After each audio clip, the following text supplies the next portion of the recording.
decided what's beautiful and what's not? Seriously, who wake up one day and decided this person is ugly and this one is pretty? And what if most of your insecurity were never actually yours? Growing up, I honestly never really cared about looking pretty. And I remember when my friends and I used to take pictures and they would ask, do I look pretty in this picture? No, delete this one, I look terrible. I didn't really care. For me, that picture meant remembering that moment, not like if I looked pretty or not and what people would think about me seeing that picture.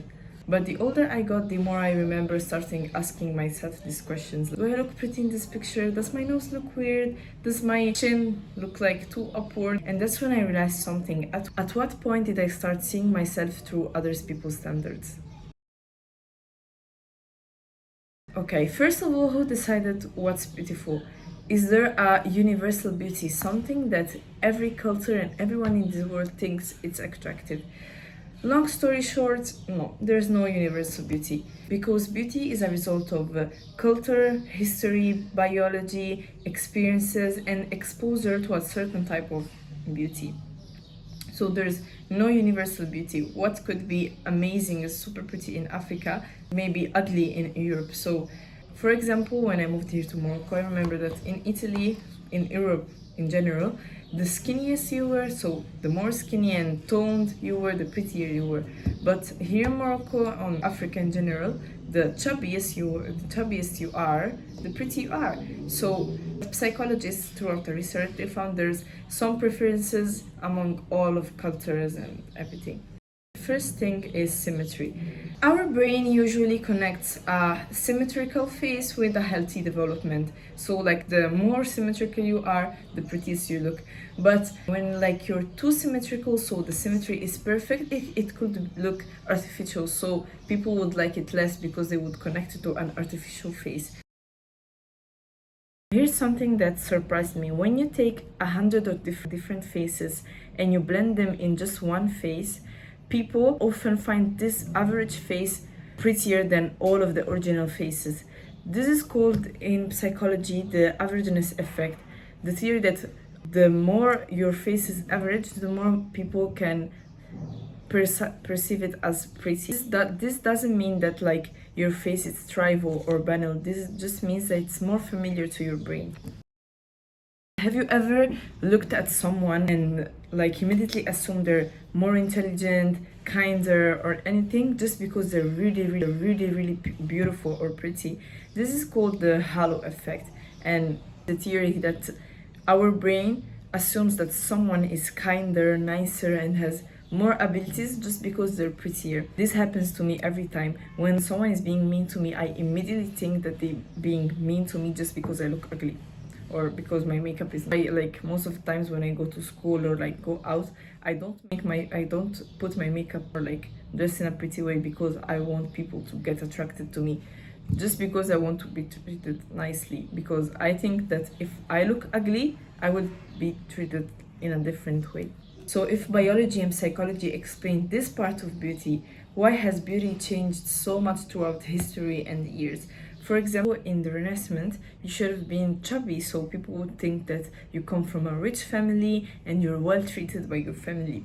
Then in the Victorian era, super fair and light skin and snatched waist was trending, and people were harming to like put super tight corsets on so your waist would look skinnier and tighter, and like bleach their face with like actual bleach, and that damaged people eyes, organs. Then in the 20s you should have been super skinny and like short hair.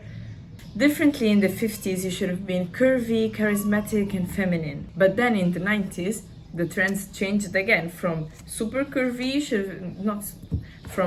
you should have turned super skinny and having this chic look. Then today having a super clear skin, small nose, and full lips trending. So at this point, beauty is not as objective as we think, because even if biology and psychology explained before how beauty is perceived, if beauty keeps changing throughout the years, that means that beauty is not as objective as we think. So you're not ugly everywhere and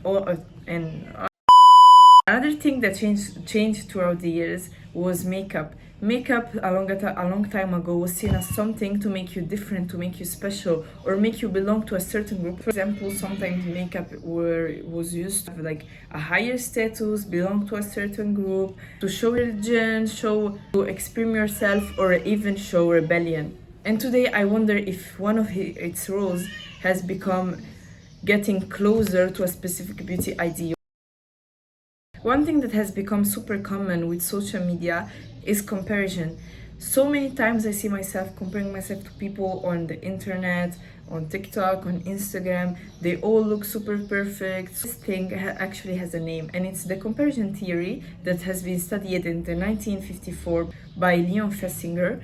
And it says that we evaluate ourselves by confronting us to other people. And a lot of time ago, it was like 20 people or 30 max people that you would confront yourself with. Maybe your neighbor, your friend, your cousin. But today, this has transformed to million and million of people by the use of social media. And most of these people are specifically selected for this role or have filters. So it got even worse. And sometimes it feels like society and social media rewards a specific type of beauty, so naturally everyone started moving towards it. Why are we so hard on ourselves? I can sit here and list 20 things I don't like about myself, but then I see my friend or a random person and I can see one single thing that I think they're insecure of, or something I think it's ugly about them. And that's called the spotlight effect. I already talked about it in another video, and it's a theory that we think that everyone ends up noticing our flaws when in reality it's not as important for them as it's for us, because everyone has their own flaws, their own thinking, their own insecurities. So believe me, no one is thinking about how you look or how the bump of your nose is looking. For the longest time, there was something that I couldn't stop looking at every time I saw myself: my nose. I remember when I started hating on it so much, because I don't remember sitting and someone coming and saying, "Oh, your nose looks so ugly," "Oh, I don't like the bump on your nose," or anything. But somehow, somewhere along the way, I learned that a small, perfectly straight nose was the right one. And it's the fact that my nose actually tells a story, because this my nose, it doesn't just appear here. It's something that my family be bringing along the way with them for a lot of time. Then it's maybe the nose of my grandfather, my great grandfather. So it tells a story about my culture, about my family, and it's the mixed up of like a lot of faces and people that I love.